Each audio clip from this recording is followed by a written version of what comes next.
새벽녘각색 SCP 괴담 끝나지 않는 의식 SCP-2480 2부 1952년 11월 28일 세계 오컬트 연합 GOC의 진압작전이 실패로 돌아갔다. 칼리스토 나르바에스 박사는 해당 보고서의 전문을 읽고 있었다. SCP-2480이 처음으로 그 변칙 현상을 나타낸 사건에 관한 기록이었다. 그런데 기록이 어딘가 어설펐고 내용의 중간중간이 빠져있는 것 같았다. 그런 생각을 가진 후로 4번을 더 읽어보았지만 여전히 뿌연 안개 속을 헤매듯 이상 야릇한 기분이 들었다.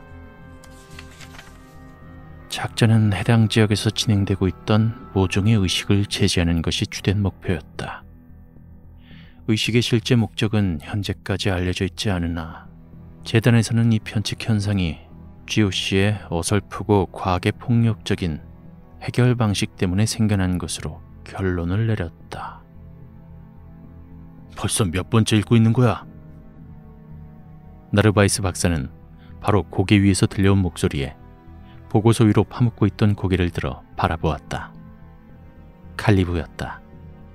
칼리브, 자네 13기지로 간다고 하지 않았나? 그리 난리를 칠 때는 언제고 왜 아직도 여기 붙어 있어? 칼리브는 박사의 말에 분하다는 듯 주먹을 불끈 쥐었다. 그러나 곧 맥이 풀리는지 어깨를 축 늘어뜨렸다. 대기발령. 뭐가? 제길, 대기발령 났다고.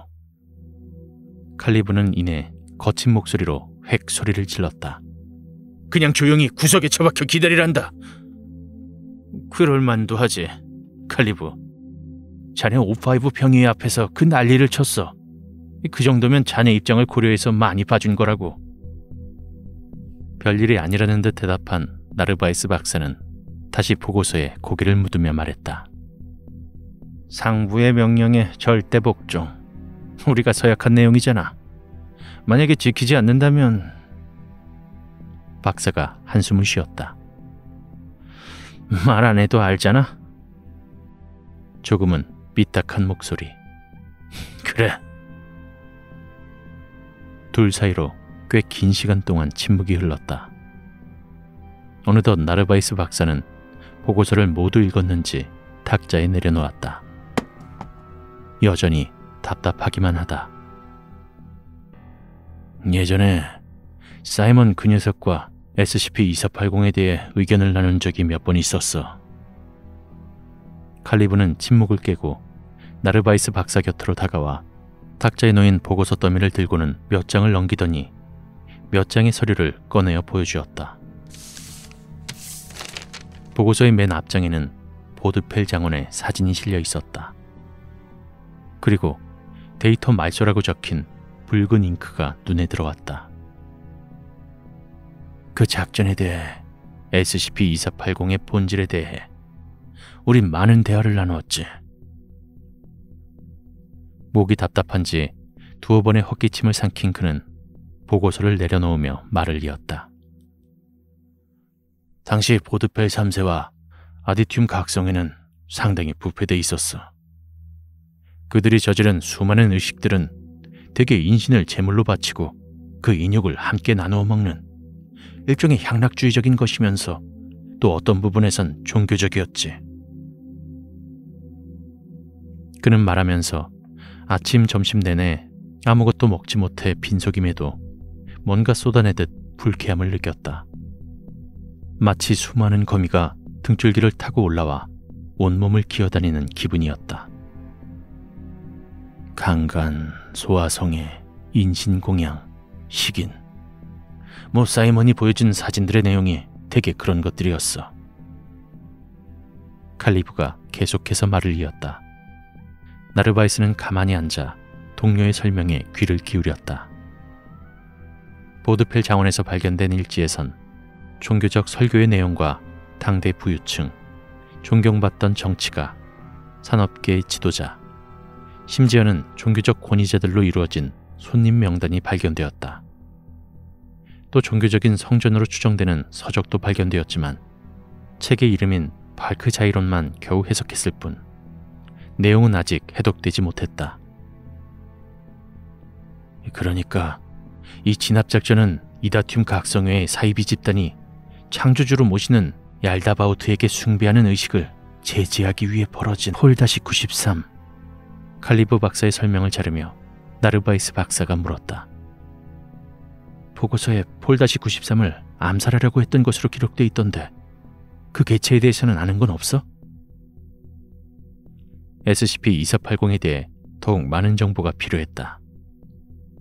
보고서에 적힌 내용을 전부 훑어보았으나 대부분이 모호하거나 간접적인 관찰 내용이거나 폴-93처럼 각주가 없는 명칭들이 전부였다.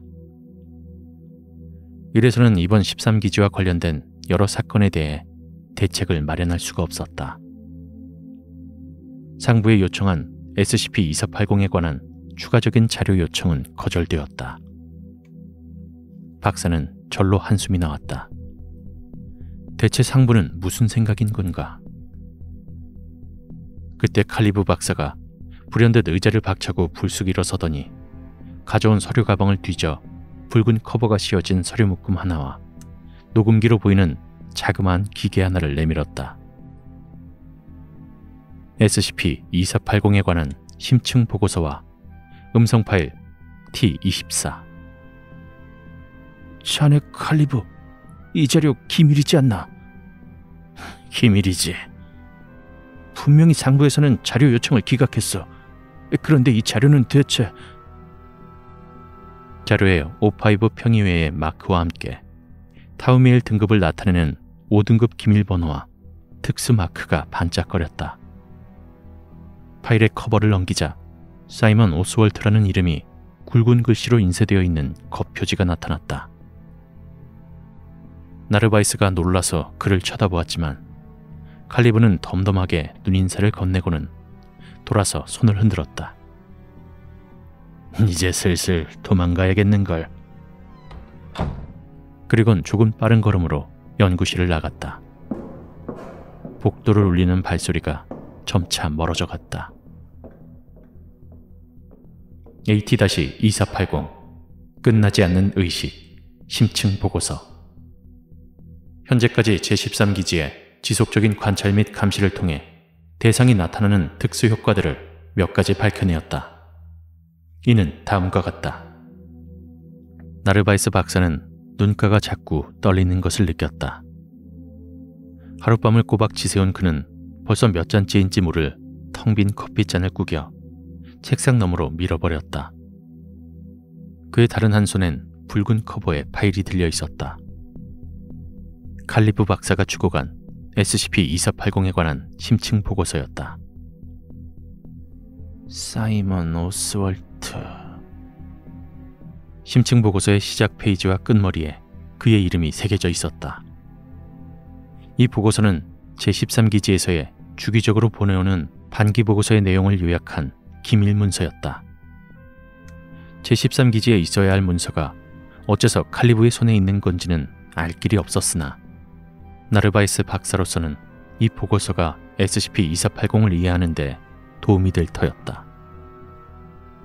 보고서의 내용은 주로 SCP-2480이 나타내는 특성과 담당관인 사이먼 오스월트의 개인적인 견해가 중점적으로 보고되어 있었다. 과도하게 높은 출산율. 비공식 인구조사 자료에 따르면 한 가정은 평균 12명의 자녀를 가지고 있다. 약 83%의 아이들은 출생증명서를 가지고 있지 않았고 지역 주민들에게 출산율이 높은 이유에 대해 묻는 질문은 별다른 정보를 알아내지 못했다. 이는 대개 종교적인 이유로 인한 것으로 보이며 퀴버풀과 비슷한 특징인 듯하다. 인지장애. 대부분의 마을 주민들은 기억을 유지하는 데에 어려움을 보였고 망상 증후군, 즉 정신적 피로의 증세를 보였다. 간혹 환각 증세를 보이는 사람도 있었다. 약물 중독. 해당 마을은 주 전체 평균의 약 200% 정도에 해당하는 주류를 소비하고 있다. 실종. 이곳에서 일어나는 실종 사건의 수는 주에게 가장 많다. 그러나 지역 사람들과 주 연방법집행기구의 관계자들은 이를 숲과 습지대 등의 지형적 특성으로 인한 것으로 여기고 있다. 보고되지 않은 지역 주민과 단기 여행객의 실종을 포함하면 실제 건수는 훨씬 많을 것으로 보인다. 의문의 죽음.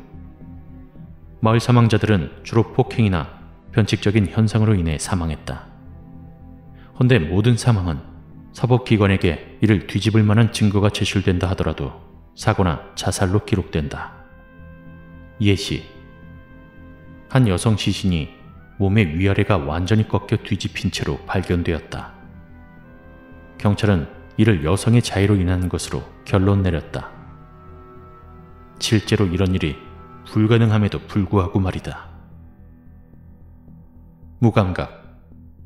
마을에서 이전과 같은 수많은 변칙 현상들이 일어남에도 불구하고 마을 사람들은 이런 일에 무감각하다. 작전 기록. 마이라는 자신의 목소리가 갈라지는 것을 느꼈다. 며칠 잠을 제대로 자지 못해 푸석한 얼굴과 붉게 충혈된 눈이 아려왔다. 마이런 골드스타인 요원이다. 이 기록은 40일차의 기록임을 밝힌다. 호흡이 거칠어진다. 그레이슨 요원이 죽었다. 마이라는 헛기침을 한 번 삼키고는 누워있던 침대에서 허리를 일으켜 세우며 앉았다. 그는 여전히 엉망으로 헝클어진 머리와 피곤에 찌든 인상이었다. 그러나 그의 눈빛에는 공포가 서려 있었고 다른 막다른 길에 몰린 사람 같았다. 나는 내가 정확히 뭘 봤는지는 정확히 설명하지 못하겠지만 그가 스스로 자해한 것은 아니라는 점만은 분명하다. 녹음기가 지직거리는 소음을 냈다. 우리는 배의 갑판에서 함께 맥주를 몇 잔 마시며 서로의 기록을 맞춰보고 있었다. 그는 자기가 누군가에게 감시당하고 있는 것 같다고 했다. 나는 그에게 느껴지는 모든 것들을 적으라고 했다.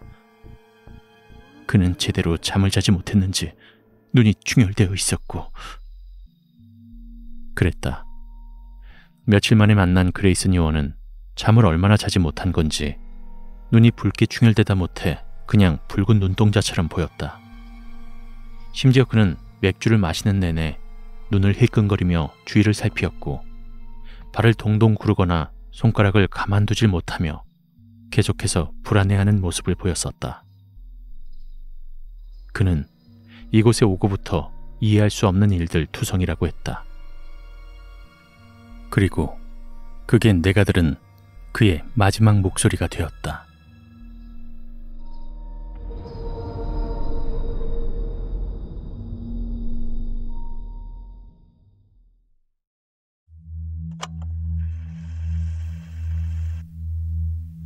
그건 너무도 순식간에 일어났다.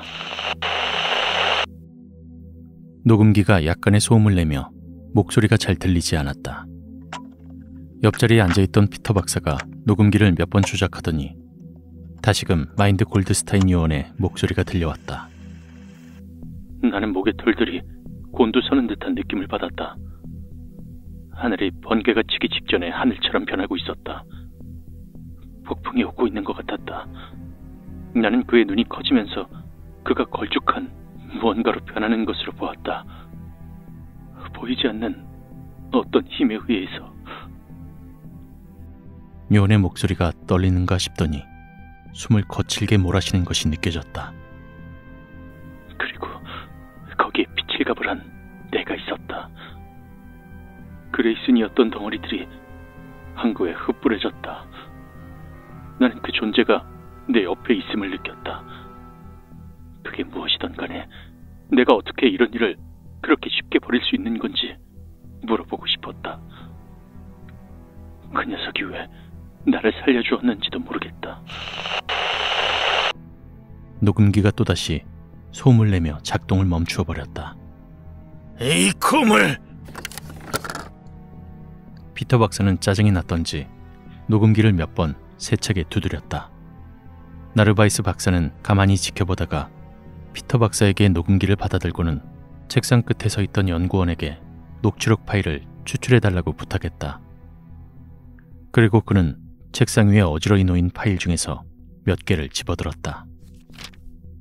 아참, 칼리스토. 이 상부에 새로이 실험을 요청했다고 들었네만. 대체 NN-디메틸 트립타민은 어디에 쓰려는 겐가? 실험에 쓰일 예정입니다. 박사는 연구원이 메인 컴퓨터에 녹음기를 연결하여 추출하는 모습을 지켜보며 대답했다. 한각제의 일종인데 그걸 대체 어디에 쓰려고 그러는지 통 알 수가 없구만. 피터 박사가 손끝으로 턱을 매만지며 말했다. 추출을 끝마친 연구원이 둘을 향해 걸어오고 있었다. 뭐라고 설명해드리고 싶지만 현재로서는 저도 설명할 수가 없군요. 그저 이 SCP-2480이라는 놈이 우리가 다루고 있는 현실 세계를 인지하는 우리들의 감각, 우리의 기술도 포함해서 말이죠. 아무튼 그러한 것들을 뛰어넘는 무언가 같다는 생각이 들었습니다. 박사님, 여기 있습니다. 나르바이스와 피터 박사는 나누던 대화를 멈추고 연구원이 내민 녹음기를 책상에 올려놓았다. 곧 녹음기에서 약간의 잡음과 함께 남자의 목소리가 흘러나왔다. 멀리서 마을 사람들이 나를 보고 있었다.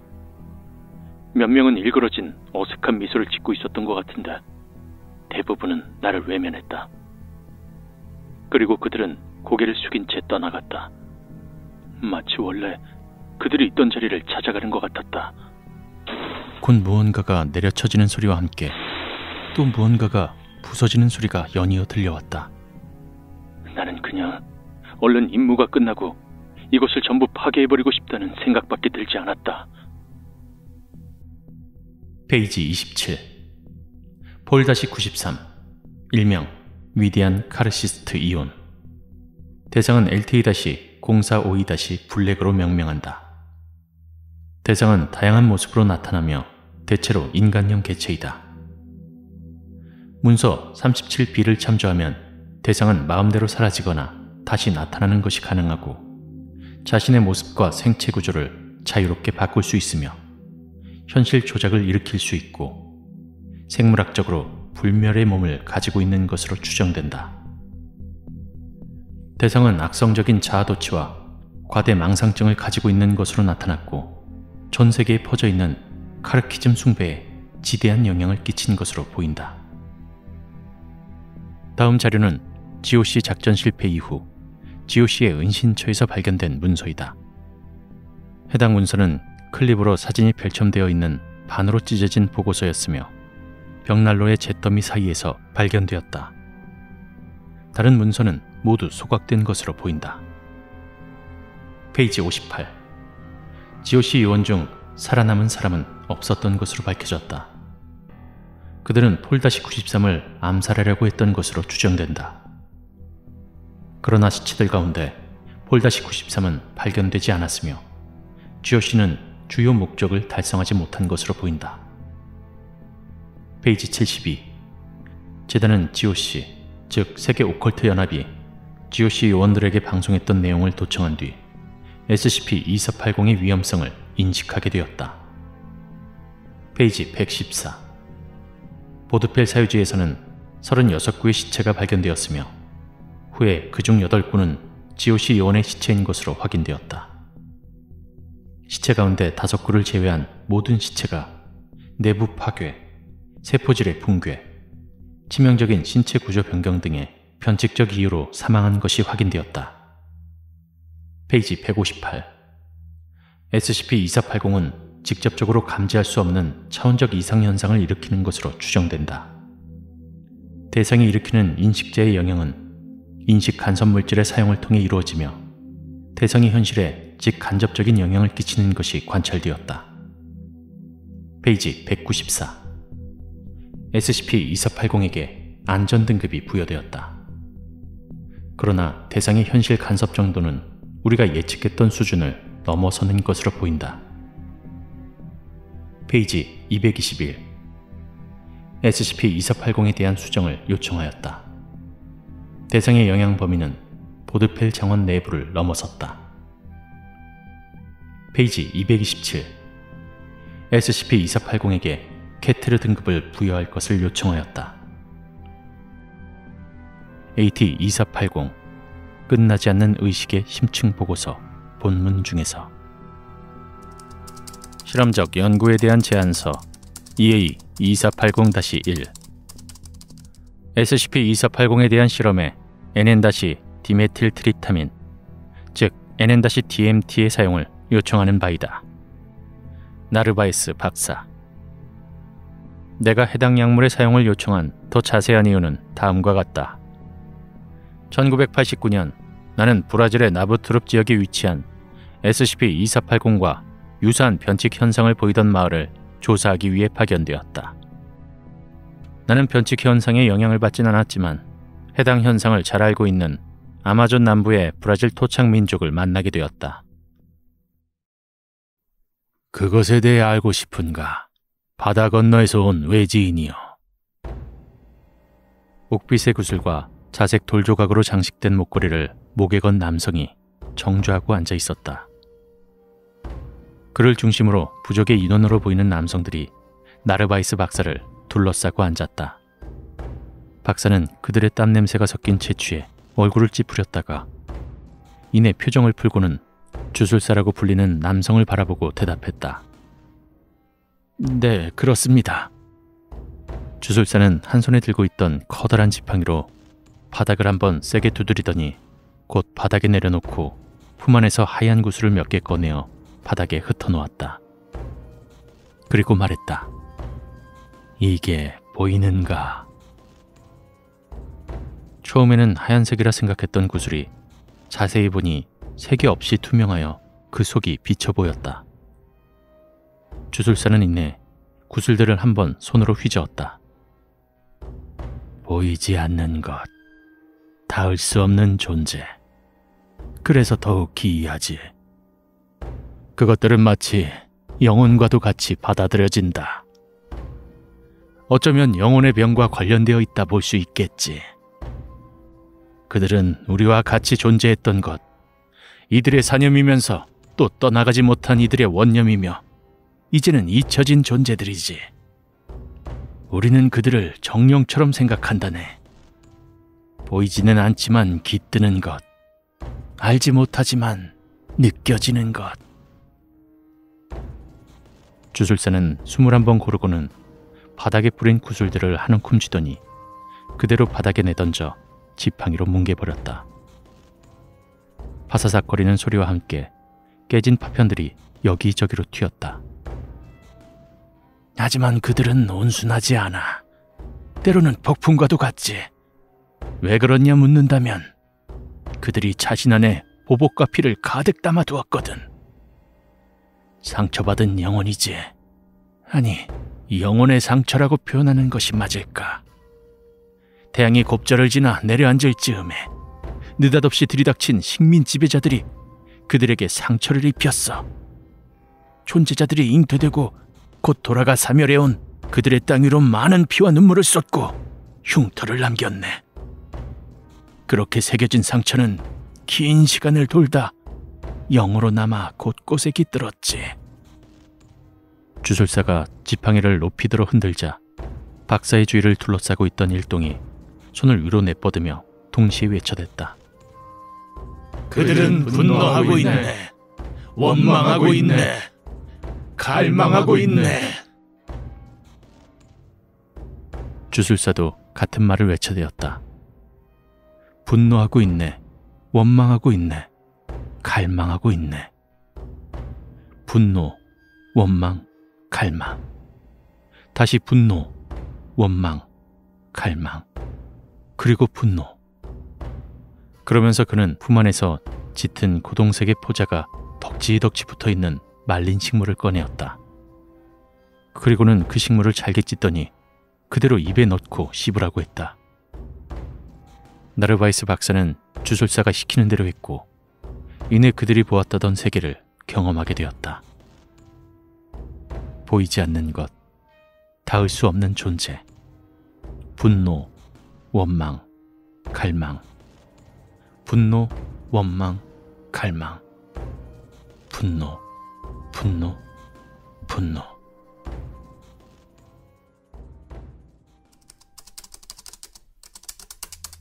주술사는 나에게 요포, 즉 아나덴 안타라 속 문모초종에 속하는 식물로 의식과 재래에 사용되는 마약성 식물인 NN-디메틸 트립타민의 재료를 보여주었고, 그것을 통해 나는 환각을 경험했다. 처음에는 그저 단순한 환각일 뿐이라고 생각했다. 그러나 곧바로 나는 뭐라고 정확히 설명할 수는 없지만 우리가 다루고 있는 변칙 현상들이 우리의 감각으로 인식하는 세계를 뛰어넘은 무언가는 아닐까 하는 생각이 들었다. DMT는 일반적으로 환각제로 사용된다.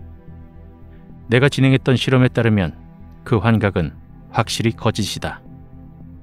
그 식물은 인식 증강제로, 간단히 말해서 우리로 하여금 현실과 비현실을 구분할 수 없게 하는 것이다. 1989년 4월 12일 나르바이스 박사의 제안. DMI 실험에 대해 NN-DMT의 사용을 허가한다. 55 평의회 55-12